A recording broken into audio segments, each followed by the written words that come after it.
अधिकार सेना के राष्ट्रीय अध्यक्ष अमिताभ ठाकुर पहुंचे वाराणसी। पत्नी नूतन ठाकुर संग वाराणसी पहुंचे अमिताभ ठाकुर। अधिकार सेना की स्थिति का आकलन व चर्चा के लिए वाराणसी पहुंचे अमिताभ ठाकुर। अतीक अशरफ व असद के एनकाउंटर व हत्या को बताया असंवैधानिक। साथ ही कहा कि पुलिस कस्टडी में हत्या करवा रही है सरकार। पुलिस कस्टडी में हत्या होना एक गंभीर मामला। शासन व प्रशासन के द्वारा जारी किए गए अपराधियों के लिस्ट को बताया अधूरा। कहा सिर्फ चुनिंदा लोगों पर ही शासन के द्वारा की जा रही है कार्रवाई। कहा कि सिर्फ अतीक व मुख्तार पर ही है प्रदेश शासन की नज़र, अन्य अपराधियों पर क्यों नहीं की जा रही कार्रवाई। आगे कहा कि हम पीएनयू क्लब के खिलाफ भी कानूनी कार्रवाई करेंगे।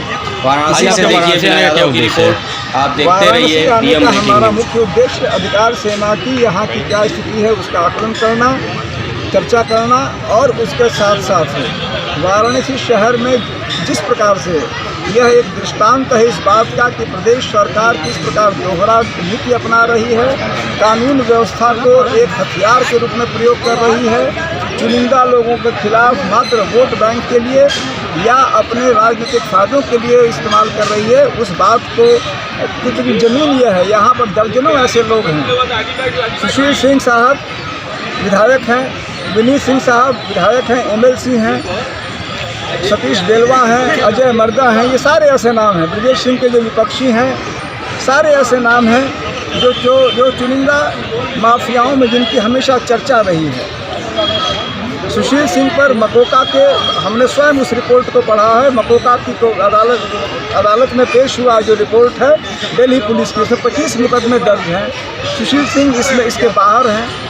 इसके अलावा आम चर्चा है कि यहाँ पर चूँकि कुछ नाम मुख्तार अतीक मुख्तार अतीक चूँकि कार्रवाई के घेरे में है, तो हमारी जो जानकारी है वो यह है कि तमाम लोग आपके वाराणसी में, चंदौली में, आसपास के जिलों में, जहाँ सोनभद्र में जहाँ कोयला है, जहाँ पर अन्य चीज़ें हैं, खादान हैं, यहाँ से बिहार बॉर्डर में शराब तस्करी, बालू तस्करी, कोल तस्करी, इनमें तमाम लोग जो माफिया जिनके नाम कहे जाते हैं, पुलिस के सहयोग से करोड़ों रुपयों का वारा न्यारा हो रहा है। इन पर कोई कार्रवाई नहीं हो रही, ज़मीन को कब्जे हो रहे हैं। इन बातों को इंगित करने के लिए वाराणसी की ज़मीन पे आके, भगवान बुद्ध की ज़मीन पे आके मैंने सोचा कि मैं अपनी बात आपके माध्यम से बताऊं कि किस प्रकार से चुनिंदा लोगों के खिलाफ कार्रवाई करके वास्तविक कानून व्यवस्था का गला घोंटा जाए। एक तरफ आप सवालिया निशान खड़ा कर रहे हैं राज्य सरकार पर, आपका सराहनीय कार्य है। दूसरी तरफ सहारनपुर में योगी जी कहते हैं कि माफिया जो आप सर नहीं उठा पा रहे हैं और दंगा मुक्त प्रदेश हो गया है। आप ये बताइए क्या कहना चाहेंगे इस पर? देखिए, माफिया सर नहीं उठा रहे हैं उसका सीधा सा मतलब है अतीक और मुख्तार सर नहीं उठा रहे हैं, बाकी लोग सर पाँव सब उठाए हुए हैं, बस इनको दिखता नहीं। अच्छा, ये बताइए कि जिस तरह आप सराहनीय कार्य कर रहे हैं, लेकिन राज्य सरकार खुद ही कह रही है कि अमिताभ ठाकुर जो भी प्रेस रिलीज जारी करते हैं, जो भी प्रेस कॉन्फ्रेंस जारी करते हैं, उसमें आप हल्के में ले लीजिए, अपने प्रशासन को खुद कहते हैं। तो इसी से आप समझ लीजिए आज हमारी प्रेस वार्ता यहाँ कौन से क्लब में थी? पीएनयू क्लब में थी। मैं हल्का तो हुई, शरीर से भी अभी हल्का हूँ, छोटे शरीर का भी हूँ। पीएनयू क्लब में हमारी प्रेस वार्ता थी। हमारी जो सेना है वो अभी नहीं है, छोटी सी है, लेकिन मुझे नहीं पता कि शासन प्रशासन को इस छोटी सी सेना से क्या भय हुआ कि आखिरी मौके पे पीएनयू क्लब को प्रशासन को फ़ोन आया, हम उसके खिलाफ भी विधिक कार्रवाई करेंगे, पीएनयू क्लब के खिलाफ। उन्होंने कल हमें अनुमति दी, कल हमने आपको भेजा कि हम वहाँ पर वार्ता करेंगे। आज 2:30 बजे उन्होंने कहा कि आपका प्रेस वार्ता कैंसिल हो जा रहा है। आखिर मेरे जैसे साधारण और इतनी छोटी पार्टी के आदमी को, मैं शरीर से छोटा हूँ, हमारी पार्टी छोटी है, हमारी बातों में कोई वक़्त नहीं, तो आप इतना हमसे भयभीत क्यों रहते हैं?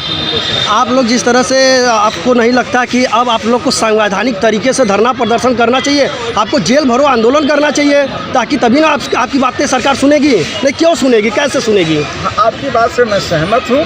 यह आपका मेरे लिए निर्देश भी है, आदेश भी है, और हमारे लिए एक प्रकार से हमें क्या करना चाहिए उसको लेके मैं आपसे सहमत हूँ। हम नहीं कर पा रहे हैं, हम शीघ्र ही उस दिशा में अग्रसर होंगे। जिस तरह से पुलिस कस्टडी में प्रयागराज में हत्या हो जाती है अतीक अहमद की और उनके भाई की, इस पर आप क्या कहना चाहेंगे? हमारा यह मानना है कि अतीक की हत्या राज्य पोषित हत्या है। हमारा यह मानना है कि जिस प्रकार का ताना बाना उसके पूर्व का है, उसकी जो पृष्ठभूमि है और उस पृष्ठभूमि के बाद जिस प्रकार हत्या हुई, एक व्यक्ति 2017 में मुख्यमंत्री जी ने पहली बार 2 लोगों का नाम लिया और एक प्रकार से उनको स्टेट एनिमी, राज्य के शत्रु के रूप में प्रदर्शित कर दिया अतीक और मुख्तार। और उसके बाद बाकी सब को भूलकर जिस प्रकार लगातार उनके पीछे लोग लगे, कानून ने अपना काम किया, हमें उस पर कोई आपत्ति नहीं है। हमें इस बात की आपत्ति है कि आपने एक्सट्रीमली सेलेक्टिव और टारगेटेड एक्शन लिया, इस पर हमें निश्चित आपत्ति है। एक बात। दूसरी बात, एक व्यक्ति जो कह रहा था कि राज्य हमारी हत्या करा देगा, अपनी कस्टडी में करा देगा, और वही चीज़ घटा।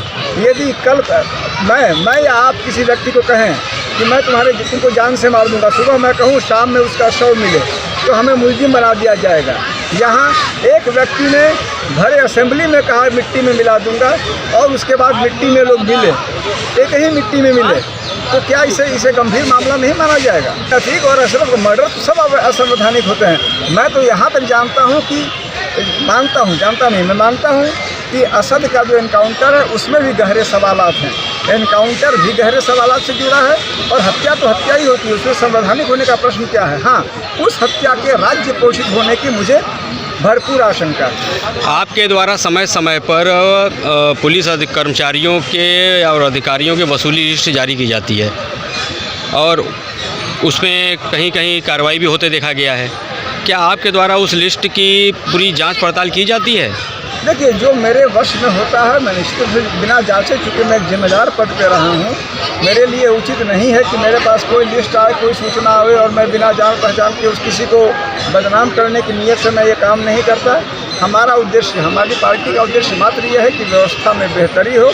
अपने स्तर से हर संभव जांच करने के बाद ही मैं उसे सार्वजनिक पटल पर रखता हूँ। आपके द्वारा सुप्रीम कोर्ट में अतीक अशरफ और अन्य इनकाउंटर से संबंधित जो है याचिका दायर की गई है, उसमें कहाँ तक कार्रवाई अभी तक आगे बढ़ी है? देखिए, वो तो माननीय सुप्रीम कोर्ट का क्षेत्राधिकार है। हमने उनके सामने गुहार लगाई है। हमने कहा है कि हमें प्रथम दृष्टया यह राज्य पोषित हत्या दिखती है, इसकी निष्पक्ष सीबीआई जाँच कराई जाए। तो माननीय कोर्ट इसमें क्या निर्णय करेगी, ये पूर्णतः उनका विवेकाधिकार होगा।